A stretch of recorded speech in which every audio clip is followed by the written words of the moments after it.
Good afternoon. Today we're going to be working on opening a bottle of sparkling wine. Works for Champagne, Prosecco, Cava. First thing you want to do is make sure the bottle is chilled below 40 degrees. If you have a bottle that's warm, it's likely to pop and the cork is probably going to fly on you. Once you've got a chilled bottle, the first thing you're going to want to do is locate around the neck the starter and pull the foil off.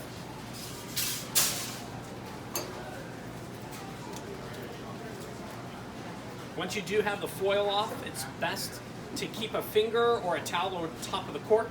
There's about 100 pounds of pressure behind every champagne and sparkling wine cork, and it's liable to fly off if you lose control of it. The next thing you'll see is a key here. You'll loosen that up and then untwist it. It usually takes 5 or 6 turns. Once that's open, we're going to leave the cage on the bottle, and then we're going to take a towel or a napkin, place it on top. Again, keep the bottle pointed away just in case you get a pop on you, but the trick here is to hold the cage and the cork still and twist the bottle. If all goes well,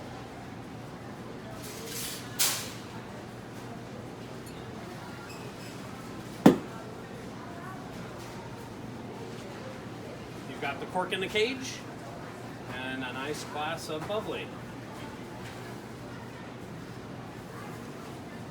Cheers.